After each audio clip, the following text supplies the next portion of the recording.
Good morning, everyone, and welcome.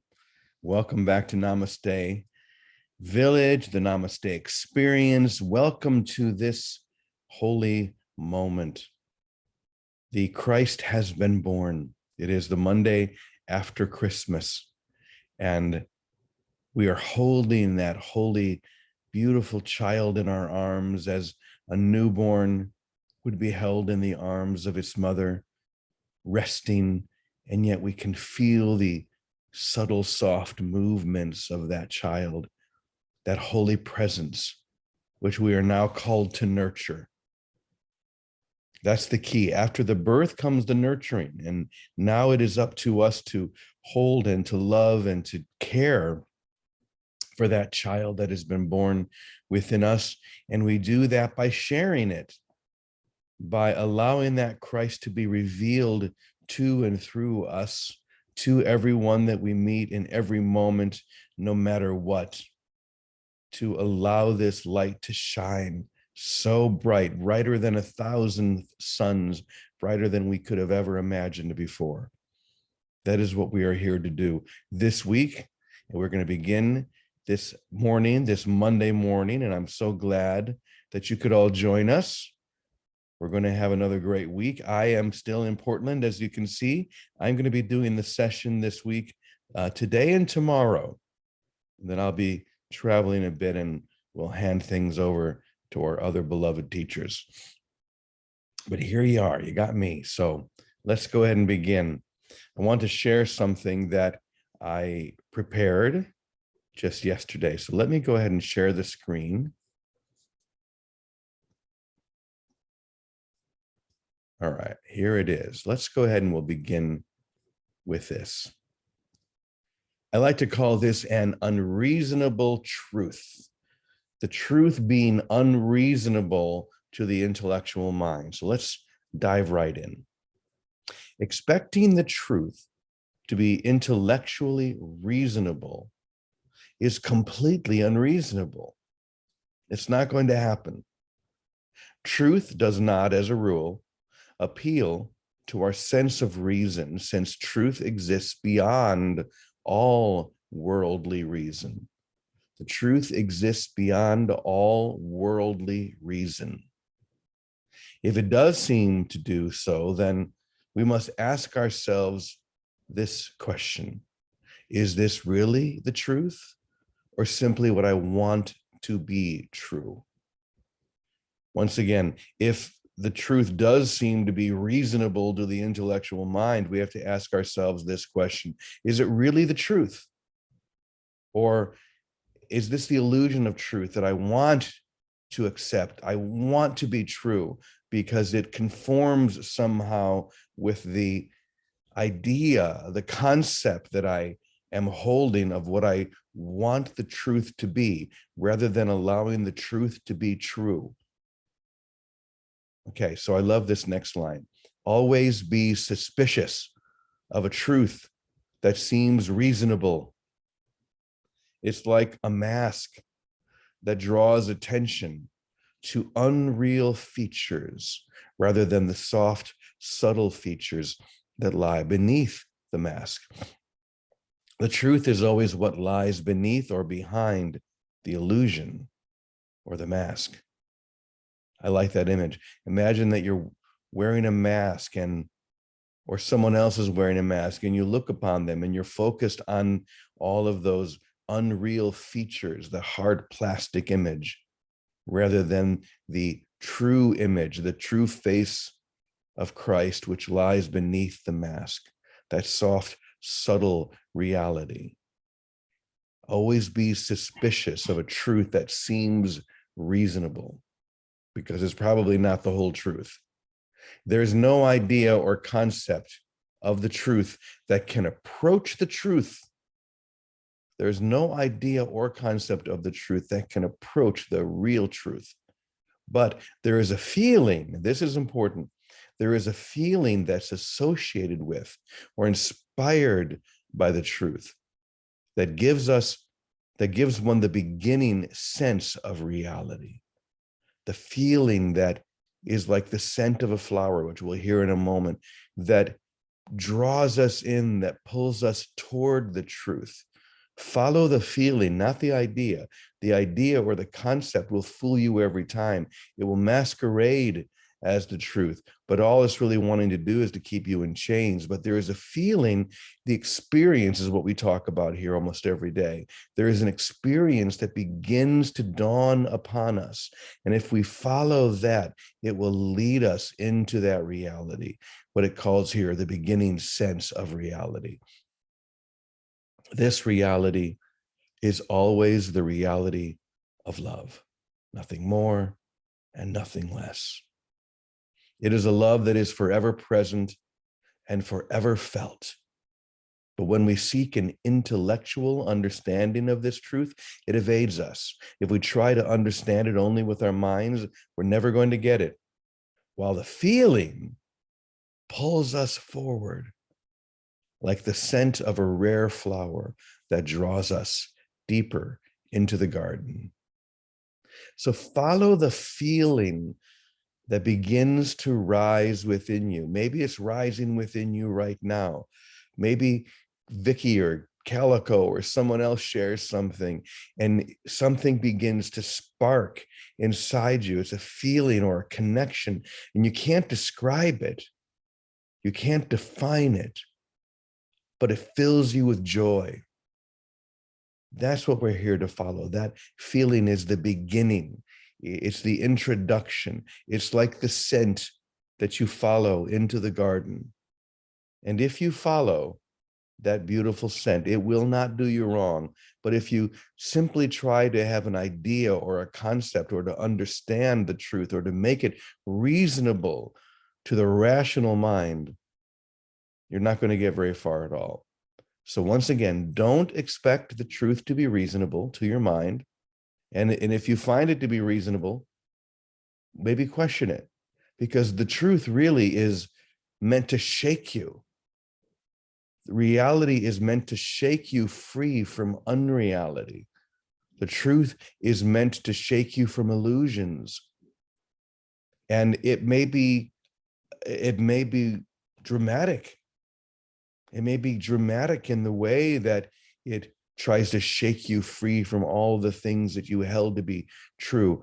You have made a world of the projection of your thoughts, and the truth cannot be found there. And if you think that you found the truth within the projection of your unreal thoughts, all you're trying to do is to make those unreal thoughts real, rather than stepping back and allowing the truth to be true and to be guided into that state of love, that consciousness of love.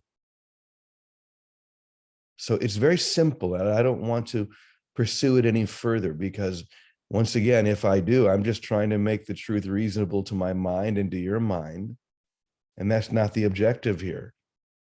The objective is to come into a direct experience, to begin to feel that reality within us, that draw, that desire. I like to use the word desire sometimes because that comes close for me. I long to receive this reality, this truth.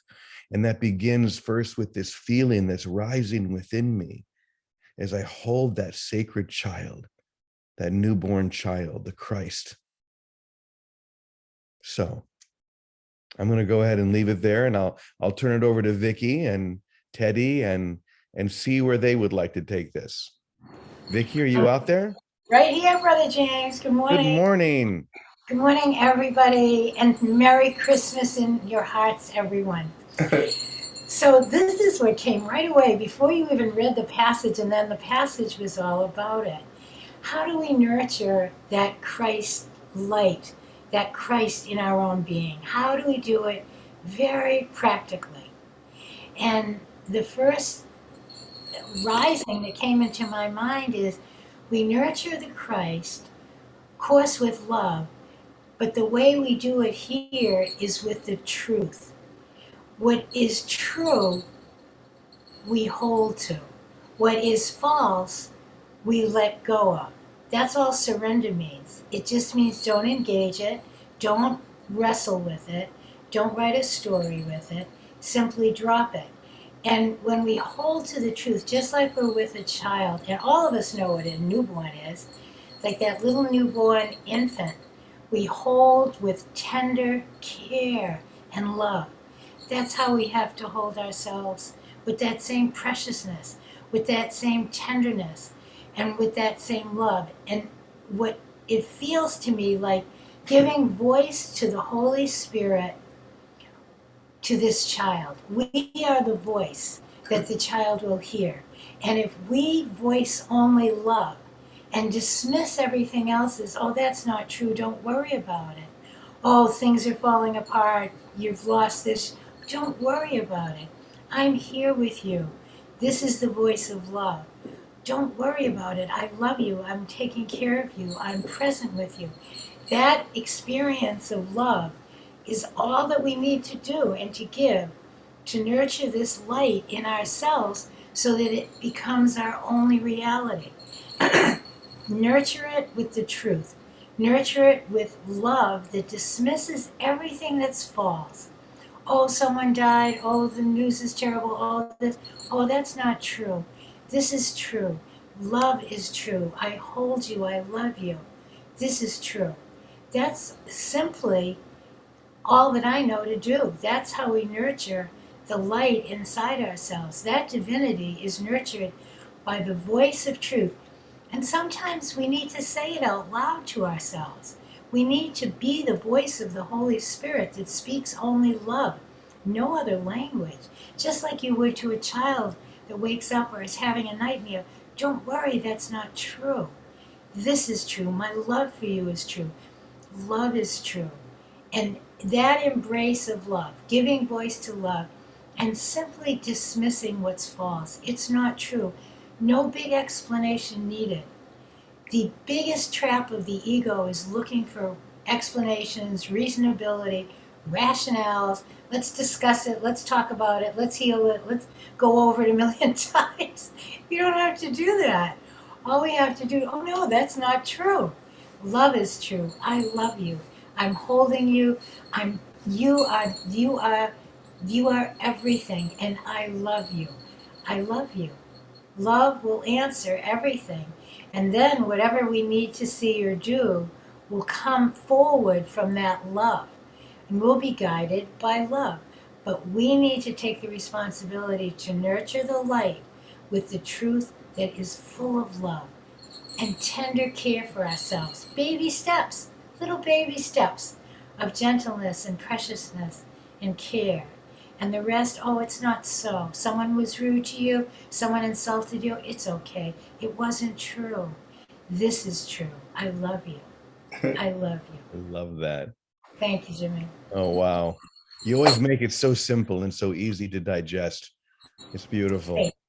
Hey, I love that, Vicky. Thank you so much. You know, I was just thinking as you were talking about uh, Course in Miracles meetings that I've been to, or any other meeting where that truth is uncompromised. And at many Course in Miracles meetings, for example, people will be reading from the book, and then they'll look out and say, "What do you think he meant by that? What do you think he was trying to say?" Well, I'm pretty sure.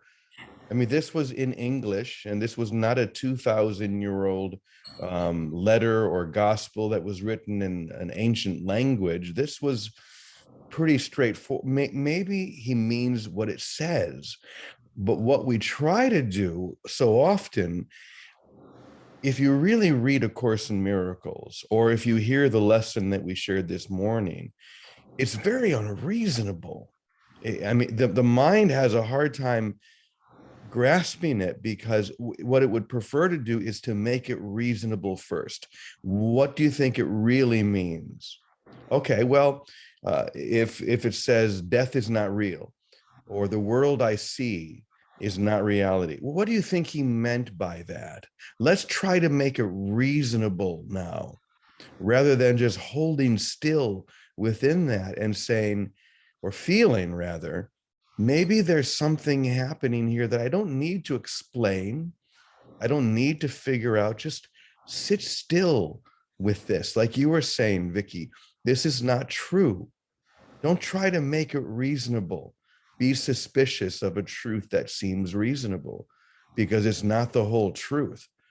And I'm sure, Teddy, you could probably speak directly into that as well, because you accepted the unreasonableness of truth a long time ago. So what do you think of that? Well, the whole thing makes me laugh. Um, and Jesus means exactly what he says. That's sort of it. And the problem that people have with the truth is that the truth is whole, perfect, uncompromising, and total. And in dualistic thinking, that's never true. So the truth is opposite to the way we think, but it has no opposite because it's whole and perfect. And thinking dualistically can never give you the truth because you're always thinking in opposition to an idea and in opposition to the totality of the truth. So I don't know. It does require an experience, and once the experience comes, the simplicity of it is astounding, and it's hard to believe that something that has no opposition and is so freeing and so open, because we think that if we can come up with ideas in opposition or in relationship to, then we're free and our thinking is free. But the truth is, our thinking is bound by the opposition to the oppositions that we find. So, the truth is whole and perfect. It's totally free. And when you discover it, it's unlike anything that you've ever thought before because it has no opposite. It's totally open, totally free, and you're unbound by it. That's it. Mm. That shows how insane we are. We have loops of opposition, opposition upon opposition, or even opposing our oppositional thoughts to keep it all confused, to keep it all out there instead of just letting it all go. And like you said, maybe considering the possibility that it means every word he says, that if it says the world you perceive is not the real world, okay, don't try and figure that out with the unreal thoughts that perceive the unreal world. Just begin by saying, thank you. I'm going to just take this in. I'm going to just be with it. I'm going to follow it and feel something here. This brings us back to the feeling that we heard about in the lesson. See if you can feel that. First of all, feel the opposition. Feel what that feeling of unrest that comes up and says, no, make that reasonable again. That was unreasonable. Let's see if we can make that reasonable to my mind, thinking that that's now I can feel comfortable. Oh, what he was really trying to say was that sometimes the world that we see, presents unreal possibility. No, don't try to compromise it.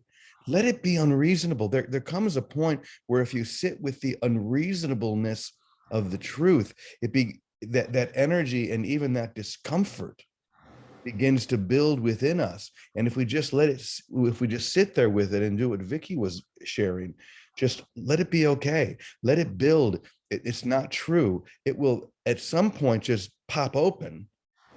And that's the experience when suddenly the lid blows off the top and you find yourself in this whole new experience where you don't need an unreasonable concept of the truth because you are in the whole experience of the truth. Thank you. Anything else you'd like to add to that, Teddy or Vicky? Well, the simplicity of the truth is that it requires acceptance, nothing else. That's it. Yeah. Acceptance. That's it. Wow. How simple is salvation? Just accept it the way it is. Don't try and work your way around it. I love it. Thank you, Teddy. Thank you, Vicky. I see that Baraka has his hand up, and we'd love to hear from Baraka when he has something to share. So go ahead, Baraka. Thank you, Brother James. Good morning. I received a couple of emails from folks who I don't want to say took issue with, but were confused by something that I said on Friday, or the way that I said it, and I was hoping to take a moment to see if I could clear up anyone else's thoughts about what it was that I said. The issue, or the point that they made, was that what I said seemed to be very selfish. That it was very self-centered. That I was talking about me and my the salvation from my point of view, and I guess I missed the mark in that what I was trying to express was that there is only one point of view, and that is the view of the Christ mind, and that this is only what I have to do. Turn up my mic. Are we having trouble hearing me? It's a little bit better now that you moved your mic closer to your Okay, all mouth. right, there we go. Um, I there was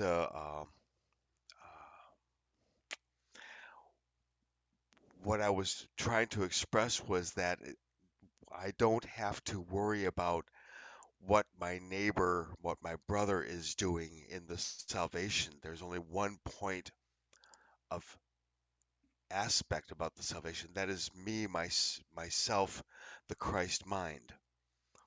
And the more I can see, for me, the more that I can see it from the point of view of the Christ mind and not from Baraka's self-centered ego, it makes it a lot easier because then I don't have to worry about saving individual people, all the beautiful, beautiful brothers I see on the screen, all the beautiful brothers I see in the world around me.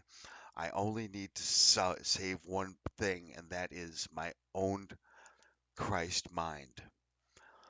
Uh, so that was the I didn't mean to make it being about the ego Baraka being the point of salvation, because it isn't.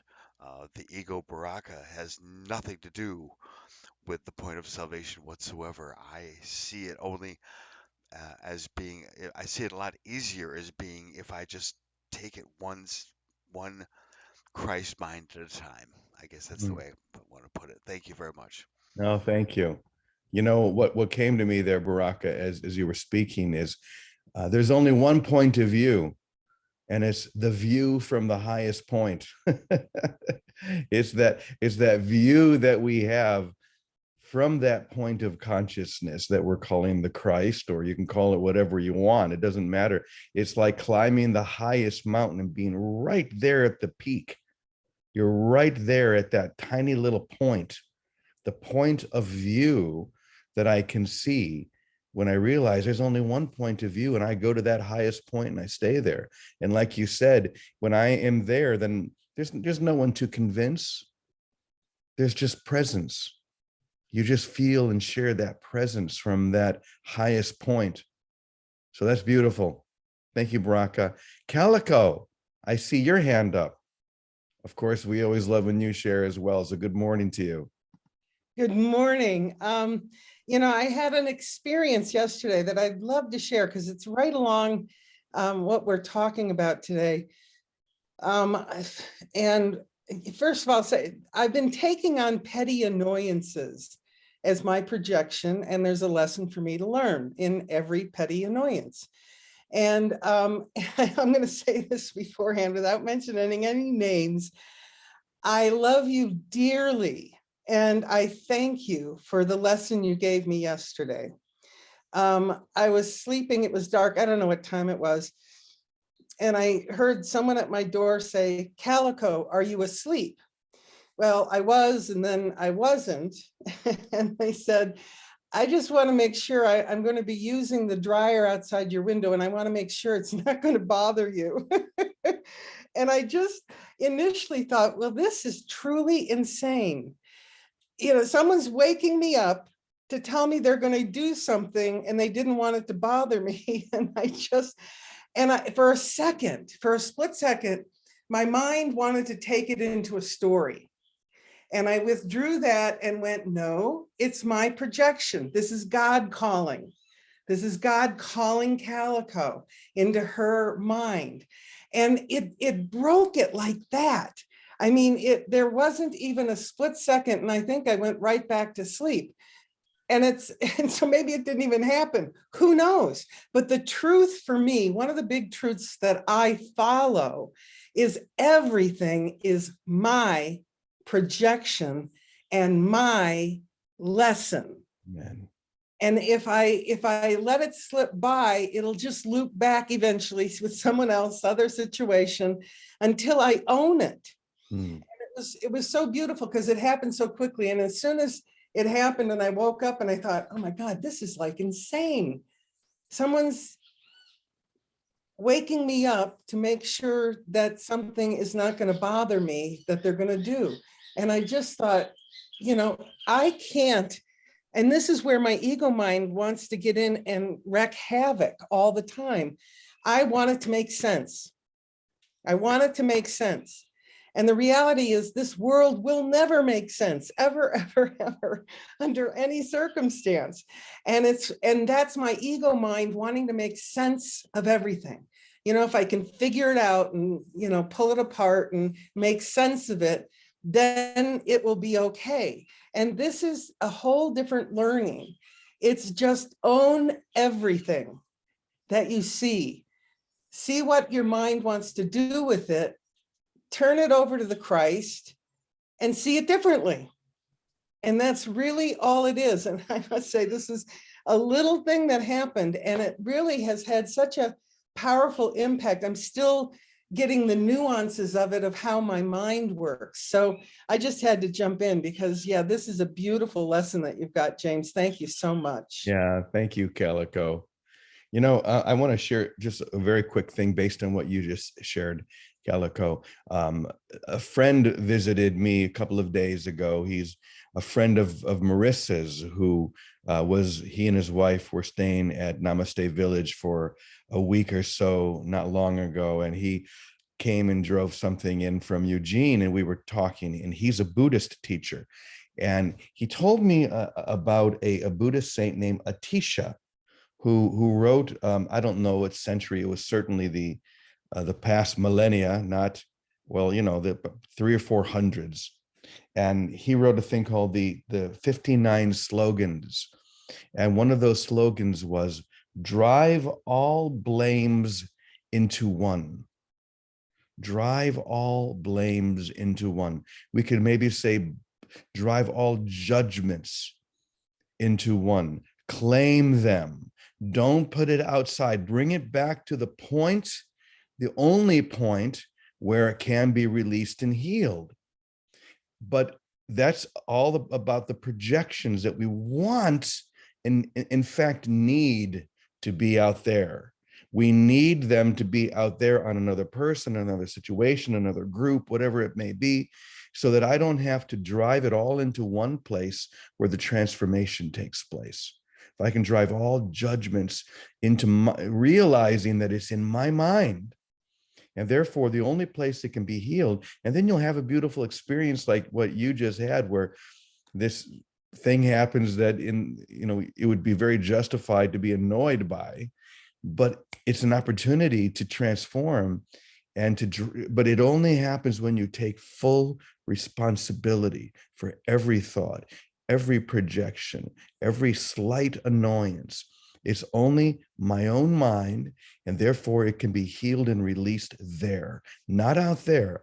That's the unreasonable truth that it's what the ego wants to be reasonable. It finds projection very reasonable, right? You did something to me. It's reasonable for me to judge you. What this is saying is that's not reasonable at all. That's not the real truth. This is what you want to be true, but it's not the truth itself. Pull it back, be responsible for your own projection. Suddenly you have this breakthrough experience like you just had, and then you just go right back to sleep and enjoy the rest of the night, rather than, I mean, imagine what might have happened otherwise. You would have laid there for an hour, just, oh, God, these people turning on the dryer when I'm trying to sleep. Life in community, yeah. Well, I think that about does it. I think we're off to a beautiful start this week. Don't expect the truth to be reasonable. Be unreasonable with it. Just allow that feeling to build inside you until the top pops right off and you're in the full experience of this beautiful truth. So thank you, everyone. Thank you, Vicky, Teddy, Baraka, Calico, each and every single one. What a blessing it is to join here and to share this light. What a great way to wake up. These days, because it's so early here on the West Coast, I wake up at 10 till the hour. I rush down here. I get on the computer, and still the truth itself is enough to ignite this beautiful energy and experience. So thank you for that. And I'll see you all tomorrow morning. Until then, have a beautiful night, and we'll see you again very soon. Now, let's do the final prayer. Sorry about that. Let me get to that a second. We'll go ahead and close with our prayer of protection. Here we go. The light of God surrounds us. I am the light of God. The love of God enfolds us. I am the love of God. The power of God protects us. I am the power of God. The presence of God watches over us. I am the presence of God. Wherever we are, God is, and all is well indeed. Yes. So go follow the scent of that unreasonable truth. We love you all. Bye now.